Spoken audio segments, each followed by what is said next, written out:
Have you ever tried to light a fire using two stones, or rub both hands together to produce heat? Both phenomena happen due to friction, which is the force that opposes the motion of one surface over another. Friction is the force that makes things difficult to move, or that influences negatively in the efficiency of machines. That's why we often think of friction as something that should be reduced, but it can be helpful in some situations. Friction can be divided into two main types, static and kinetic. Static friction is the force that opposes the sliding of one non-moving surface past another. It is produced due to the microscopic irregularities of surfaces. The formula is maximum force of static friction equals the coefficient of friction times the normal force. Note, the coefficient of friction is the quantity that expresses the dependence of frictional forces on the particular surfaces in contact. It is represented by the Greek letter mu. When you pass the maximum force of static friction, the object starts moving, and kinetic friction appears. Kinetic friction is the friction encounter where surfaces slide against one another. This force tends to oppose the sliding motion at the point of contact. The formula had the same elements that the previous one. The only difference is that this one uses a K instead of an S in the subscript. Some properties of kinetic friction are: it opposes the motion. It is proportional to the normal force. It is the same regardless of the speed of surfaces. And it is the same regardless of the area of contact between the surfaces. Both types of friction can be represented in this graph. The first part shows how the force of static friction increases until reaching the maximum force. After passing that point, the object starts moving, and the kinetic region appears. We can observe this change because at that point, the graph suddenly drops from the peak. This phenomenon occurs because the force of static friction is usually greater than kinetic friction. Now, some typical coefficients of friction are: having these concepts clear, we can proceed to perform the experiment. In our case, we decided to test the friction of sandpaper and wood. According to literature, the coefficient of friction should be between 0.6 and 0.8.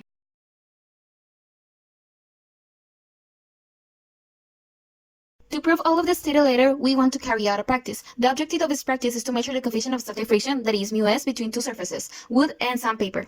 Our hypothesis is that if the coefficient of static friction is a constant with a specific material over a specific surface, no matter the mass of the object that will slide over the material, the angle of inclination needed to slide will be the same. The materials that we are going to need are a wood board, a small container, a protector, sandpaper, glue, and coins of different masses.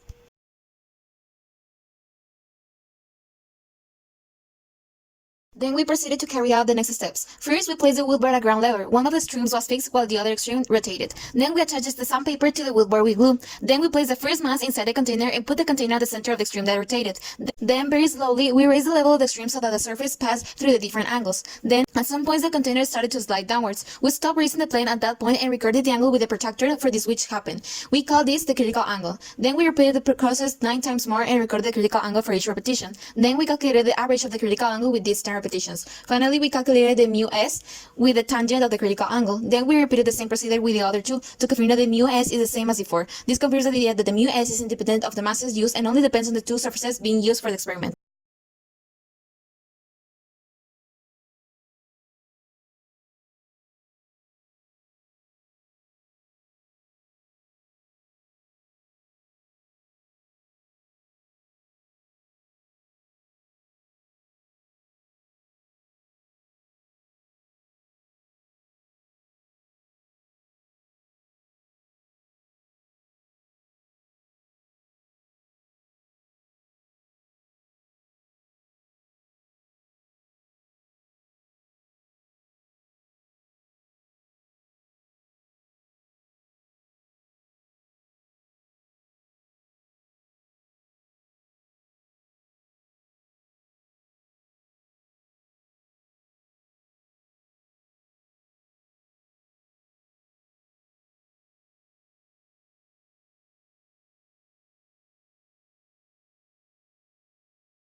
To get the coefficient of static friction between the object and the surface, we need to obtain the maximum force of static friction and the normal force, as it is stated in the formula. In order to obtain these quantities, we need to obtain the components of y and x of the force exerted due to gravity.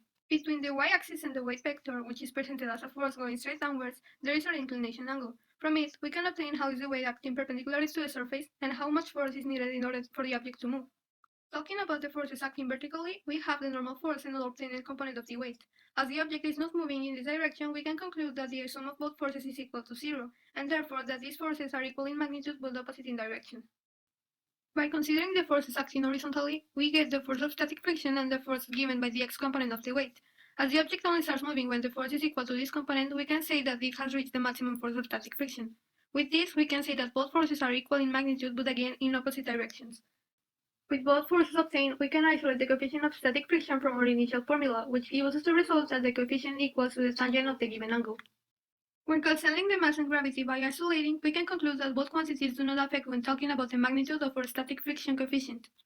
The coefficients of static friction that we obtained from our practice were 1.2, 1.17, and 1.11.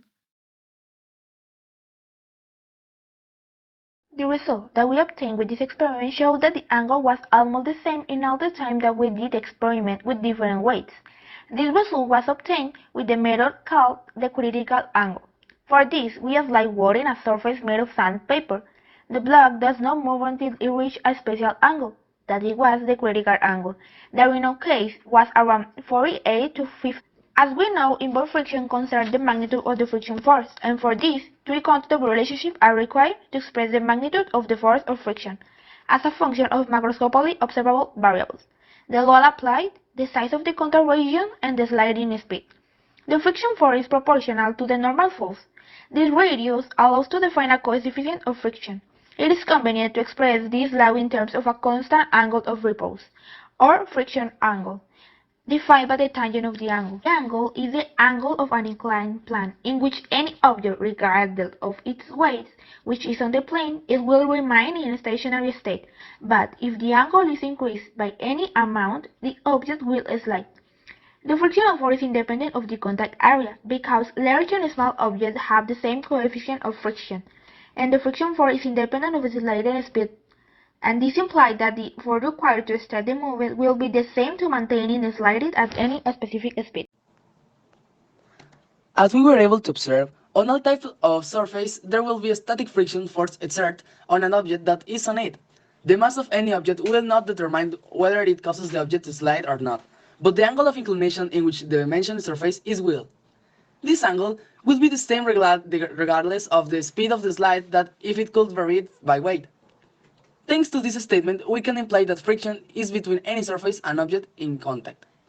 And thanks to the study of frictions, it is possible to develop new technological advances that contribute to a better society.